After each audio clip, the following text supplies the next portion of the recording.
Hello बच्चों, एक बार फिर आपके सामने इलेक्ट्रोस्टैटिक्स का वीडियो नंबर 3 लेकर क्लास 12 के लिए video number 3 electrostatics class 12 ready है। आज की क्लास के लिए एक बार फिर से आपके अपने चैनल माय फिजिक्स पर स्टूडेंट्स हम दो वीडियो इसके देख चुके हैं।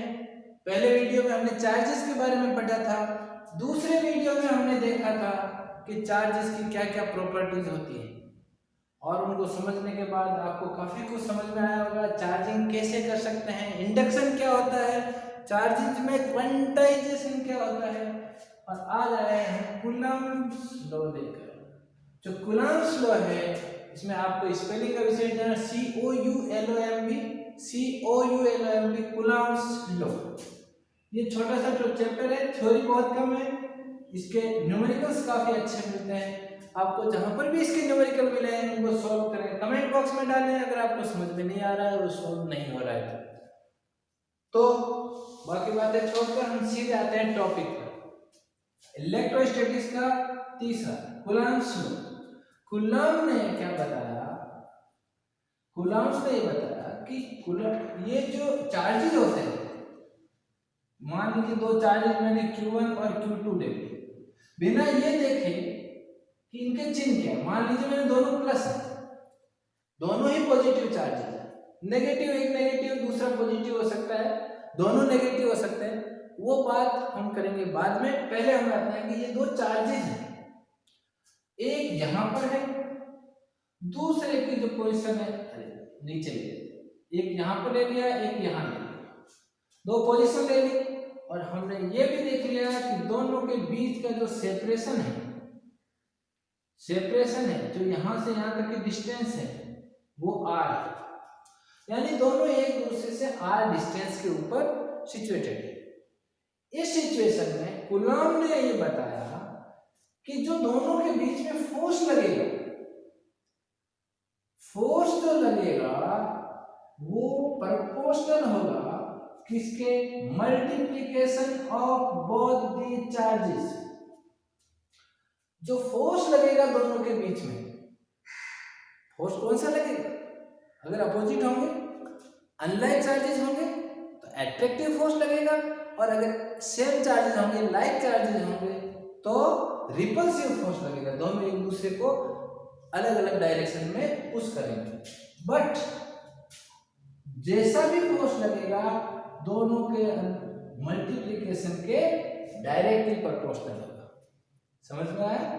फोर्स जो लगेगा दोनों चार्जेस के मल्टीप्लिकेशन के प्रोपोर्शनल होगा। ये किसने बताया? कूलम्ब ने बताया।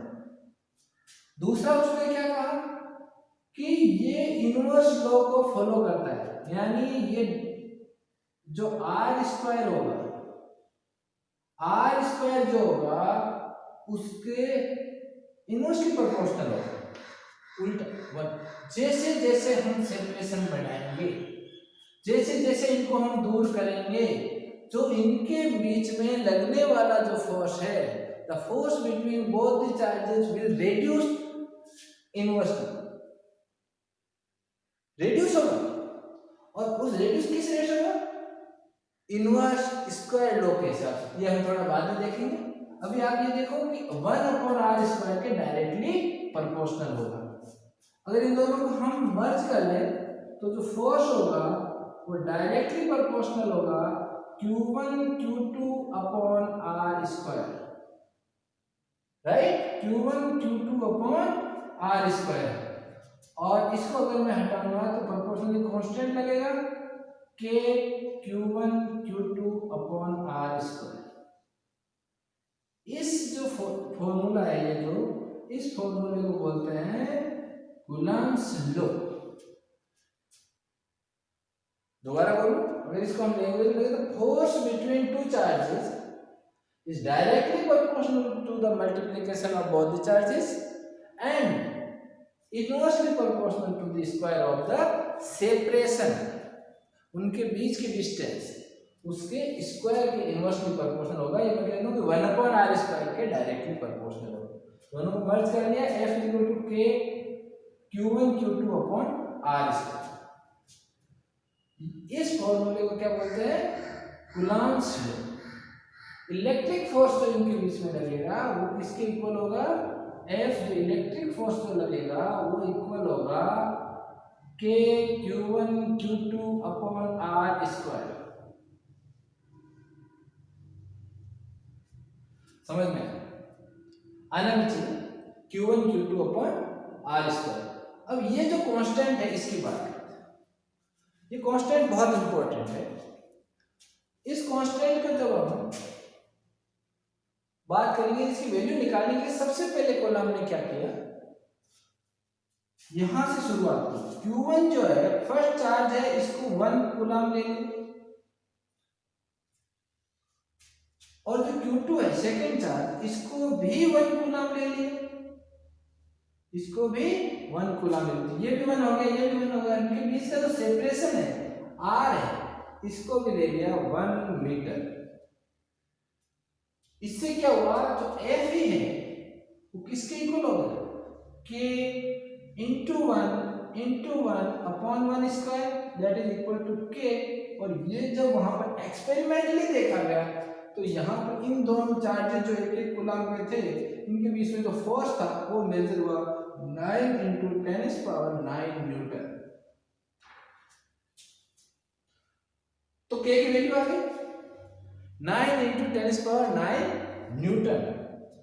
ये कैसे मेजर किया? दोनों को 1 चार्जेस को यूनिट चार्ज ले लिया और उनके सेपरेशन को ले लिया 1 मीटर। इस सिचुएशन में जो फोर्स ऑब्जर्व हुआ उसको नाम दिया गया कि भाई ये इस कांस्टेंट के इक्वल है, और ये है 9 इंटू 10⁻⁹ न्यूटन। तो ये तो होगी बात अपने इस कांस्टेंट की। बाद में जब आगे जैसे जैसे डेवलपमेंट्स हुए तो पता चला कि ये K की वैल्यू इसके इक्वल होती है 1/4πε0। इसको क्या बोलते हैं? Epsilon not. बोलो एक बार फिर से, एप्सिलॉन नॉट। तो ये जो एप्सिलॉन नॉट है ये क्या है? एप्सिलॉन नॉट को बोलते हैं, यानी कि इसके बाद में एप्सिलॉन नॉट इज परमिटिविटी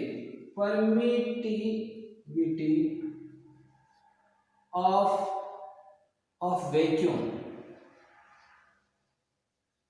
ये वैक्यूम की परमिटिविटी, इसको एप्सिलॉन नॉट क्या बोलते हैं? Permittivity of vacuum. नॉट है ना, इसलिए अगर कोई और मीडियम होता तो उस मीडियम की परमिटिविटी। फिर इसको एप्सिलॉन नॉट नहीं लिखते, एप्सिलॉन ग्लास लिखते, एप्सिलॉन कुछ और लिखते, जो कुछ होता वो लिखते। तो यहाँ पर परमिटिविटी ऑफ वैक्यूम, इसकी वैल्यू निकालने की भी यहाँ पर कोशिश हुई। एक बार साफ कर दें अगर आपने लिख लिया है तो। समझ में आना चाहिए, मुझे उम्मीद है आपको समझ में आ रहा है। जितना धीरे पढ़ोगे, जितना अच्छा पढ़ोगे, उतना ही अच्छा समझ में आएगा। ले अब हम बात करते हैं कि अपना जो फॉर्मूला था फोर्स का वो क्या बन गया? K की जगह क्या आ गया? 1/4πε0 multiplied by Q1 Q2 upon R square. हमें कहा गया कि एप्सिलॉन नॉट की यूनिट क्या होगी, वैल्यू क्या होगी। तो जो वैल्यू अपन बाद में देखेंगे, पहले यूनिट निकाल लेते हैं कि एप्सिलॉन नॉट की क्या यूनिट होगी। तो इसकी यूनिट निकालने के लिए हम इसको इधर ले आते हैं, ये इधर डिवीजन में इधर आ जाएगा। Epsilon naught is equal to F नीचे चला गया 4πf Q1 Q2 upon R square, right. Epsilon naught क्या है? 1/4πf, ये इधर नीचे दे दिया इसको डिवीजन में, इसको दे दिया इधर मल्टीप्लाई, तो ये आ गया Q1 1/4πf Q1 Q2 upon R square.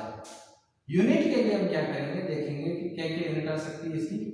ऊपर क्या आएगा? ये किसमें मेजर होता है? कूलम में, again multiplied by coulomb upon force किसमें मेजर होता है? न्यूटन में, और ये हो गया आपका मीटर स्क्वायर।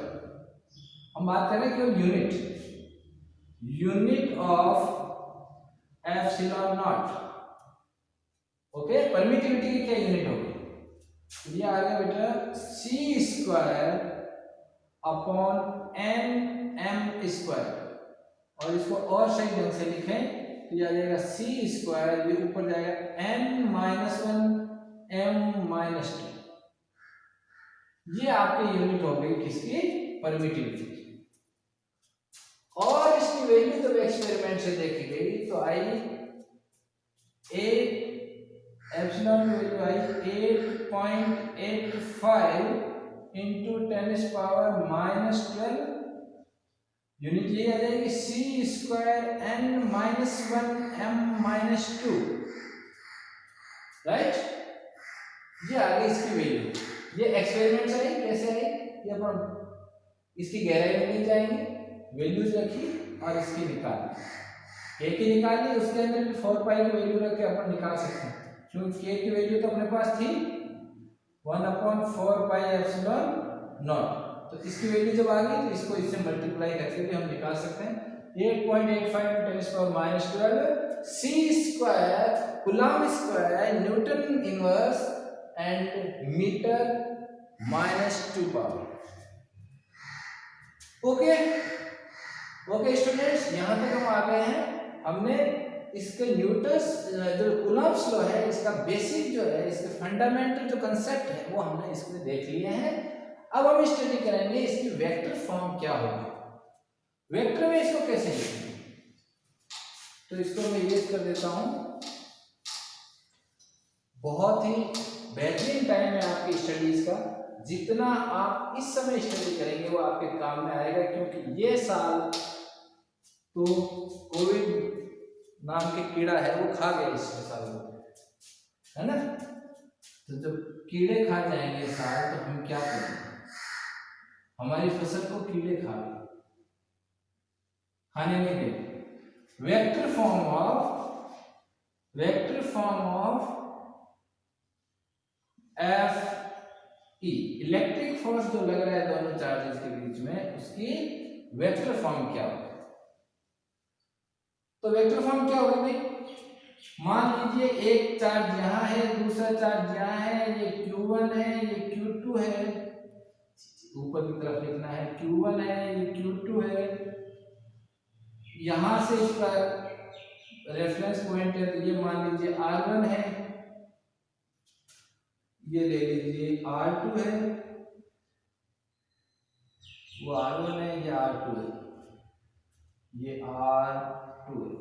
ओके ठीक है, और इसका जो रिजल्टेंट जैसा आना है आएगा। अब देखो दोनों के बीच में फोर्स लग रहा है, Q1 पर Q2 फोर्स इंपोज कर रहा है, Q2 पर Q1 फोर्स इंपोज कर रहा है। मैं पहले ले लेता हूं कि मान लीजिए Q2 से ये जो डिस्टेंस है, इससे यहां से फोर्स लग रहा है Q1 पर। फोर्स ऑन Q1 किसकी वजह से, due to Q2, force on Q1 due to Q2 क्या आएगा, लिख दो इसका नाम F12, force on 1 due to 2 के कारण पहले पे लगने वाला फोर्स, Q2 के कारण Q1 पर लगने वाला force is equal to 1/4 pi epsilon naught Q1 Q2 upon R12 square. और जो ये तो आ गया इसका मैग्नीट्यूड, और इसका जो डायरेक्शन बताएगा कौन, इसका यूनिट वेक्टर, तो R12 का कैप जो इसी भी डायरेक्शन में है। F12 is equal to 1/4 pi epsilon naught. ये क्या फोर्स लग रहा है, 1 पर जो लग रहा है 2 के कारण, ठीक है। अब देखो ये R12 की बात हो रही है ना, R12 क्या होगा, what will be the value of R12, R12 क्या होगा, R1 minus R2, final minus initial, 2 से यहां तक लग रहा है तो R1 माइनस R2 इस साइड, डायरेक्शन क्या होगी, इस साइड, ये डायरेक्शन होगी इसकी, ये डायरेक्शन होगी F12 की, ठीक है। Q1 पर लग रहा है Q2 की ओर से फोर्स, समझ में आया, इसकी डायरेक्शन ये होगी। और ये इसको लिखेंगे कैसे, F12 1/4 pi epsilon not Q2 upon R12 का square R cap 12 unit vector, जो कि डायरेक्शन बता रहा है। हो गया क्लियर। ऐसे अगर इसे उल्टा लिखना हो तो, इसका उल्टा लिखना हो तो फोर्स ऑफ लिखा है, फोर्स ऑन लिखिए इसको, force on Q2 due to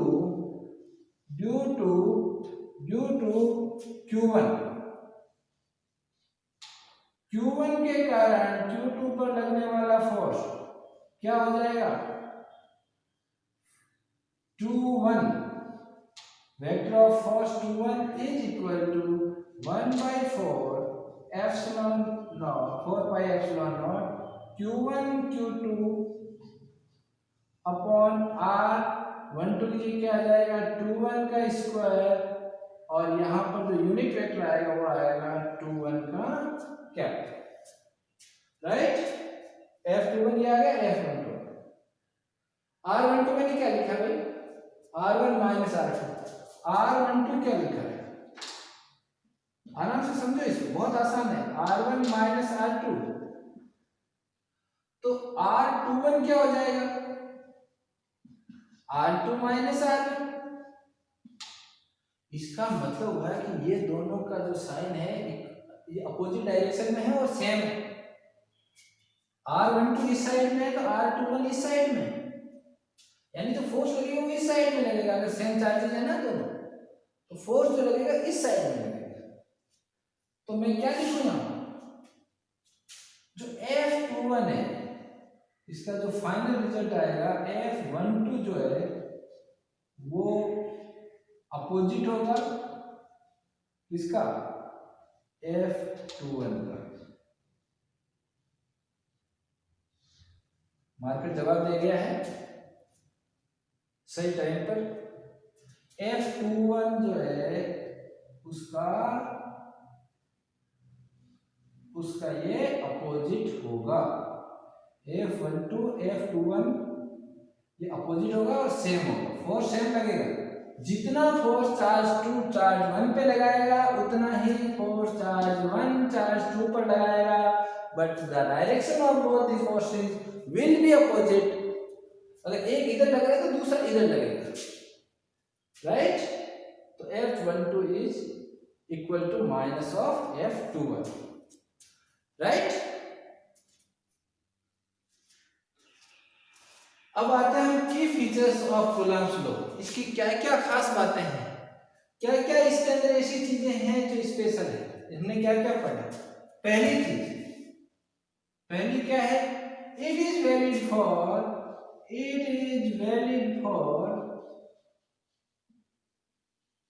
both like and unlike charges।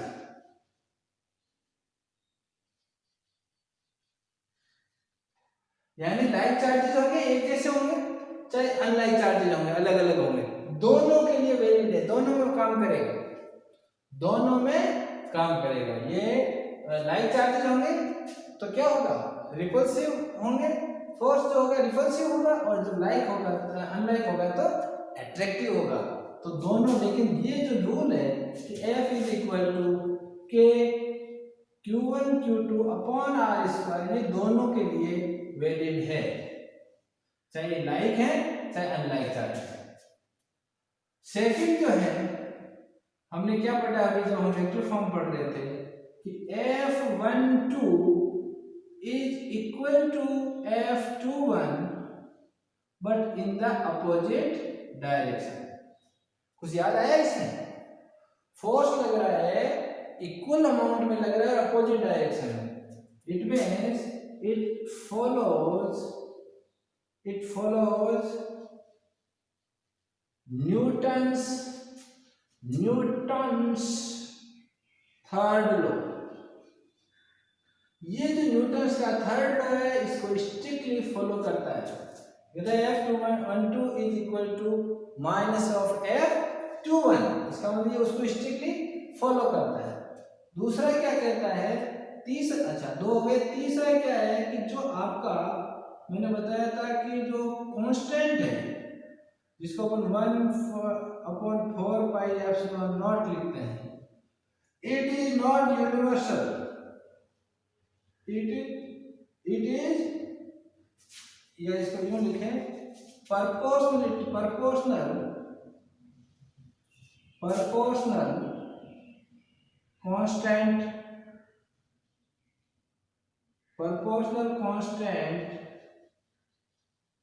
is not universal। कहने का मतलब यह है कि यूनिवर्सल नहीं है, जैसे ही मीडियम चेंज होगा आपका कांस्टेंट चेंज हो जाएगा और अकॉर्डिंगली फोर्स भी चेंज हो जाएगा। समझ में आया? ये इसके तीन मेन की फीचर्स हैं, कैरेक्टरिस्टिक्स हैं, प्रॉपर्टीज हैं, जो कि हम कहें। अब हम इसका एक लास्ट जो इसका सब टॉपिक है वो देख लेते हैं कि इसके अंदर कूलम्ब्स लॉ में और ग्रेविटेशनल फोर्स में क्या सिमिलरिटी है और क्या दोनों के अंदर डिफरेंस है। सिंपल सा है। उसके बाद ये आपका कूलम्ब्स लॉ की जो थ्योरी है वो कंप्लीट हो जाएगी, उसके और न्यूमेरिकल्स स्टार्ट हो जाएंगे, ये आप आगे की थ्योरीज पढ़ेंगे।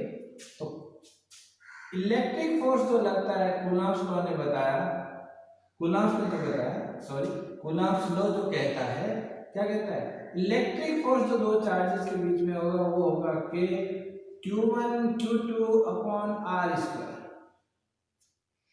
Q1 Q2 upon R square.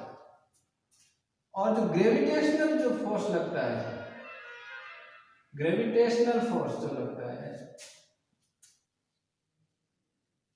वो क्या कहता है, force of gravitational, the force due to gravity is G m1 m2 upon r square। Similar है लिखने में।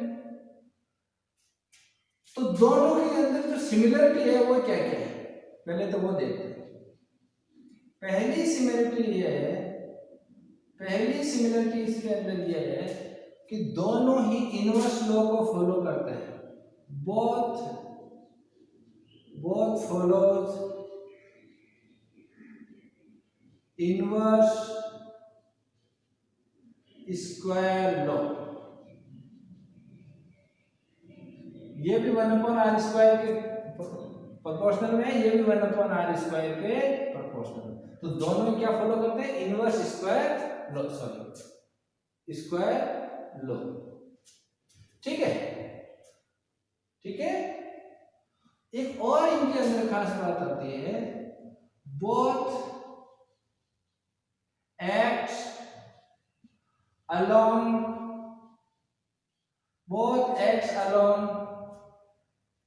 the line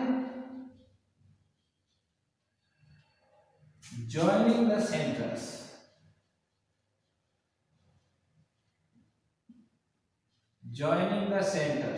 ये क्या कह रहा है, ये भी समझ लेते हैं। ये कह रहा है कि जैसे Q1 चार्ज है, यहाँ Q2 चार्ज है, तो ये कहां पर एक्ट करेगा, इनको जब हम ज्वाइन करेंगे तो इस लाइन के ऊपर ही कहीं ना कहीं, या तो इस साइड में या इस साइड में, और कहीं भी ये एक्शन में नहीं रहेगा। ये इनके सेंटर्स को ज्वाइन करने वाली लाइन को ही इसके अलावा ही काम करेगा। ये Q1 Q2 मामले में भी ऐसा ही होगा। और अगर हम M1 M2 की बात करें, M1 और M2 की बात करें इसमें ग्रेविटेशनल फोर्स के लिए, तो वो भी सेंटर्स को ज्वाइन करने वाली लाइन पे ही एक्शन में रहता है। तो both the forces acting on along the line joining the centres को ज्वाइन करने वाले। तीसरा जो खास बात है, चलो सिमिलरिटी होगी, तो अब हम डिफरेंस ले लेते हैं। ये दो मेन सिमिलरिटी है, इनमें दोनों ही पॉइंट चार्जेस की तरह बिहेव करते हैं।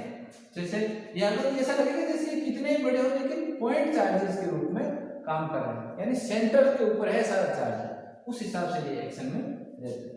डिफरेंस ले लेते हैं, डिफरेंस ले लेते हैं दोनों के बीच में। पहला डिफरेंस क्या है, जो फोर्स इलेक्ट्रिक फोर्स होगा वो रिपल्सिव भी होगा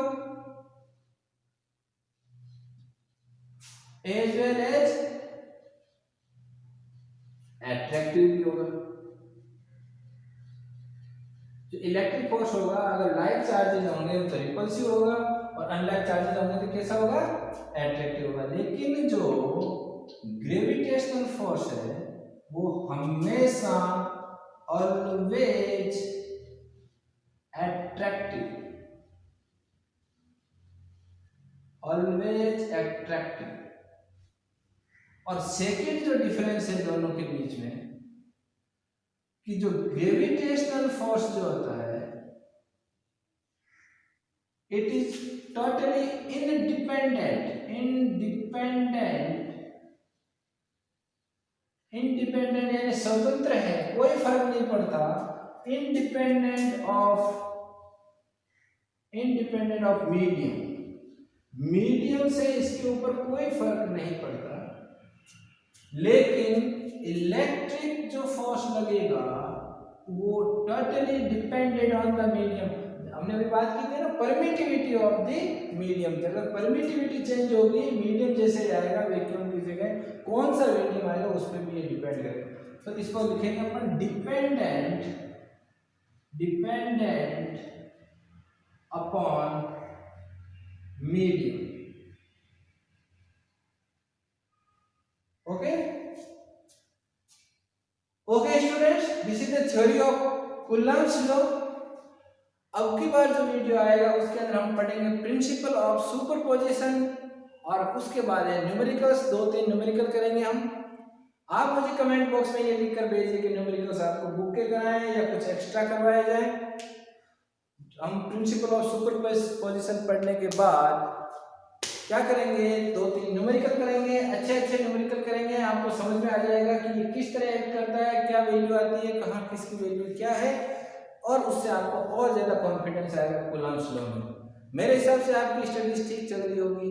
चैनल को आप सब्सक्राइब कर लें, चैनल आपका अपना माय फिजिक्स। बच्चों को भी कहें दूसरों को कि चैनल को सब्सक्राइब करें, क्योंकि जैसे ही अब सब्सक्राइबर की संख्या 1000 होगी मैं आपको लाइव क्लास लेकर आपके सामने आऊँगा और अच्छा लगेगा आपको। अभी मुझे YouTube परमिशन नहीं देता जब तक कि 1000 सब्सक्राइबर नहीं हो जाए।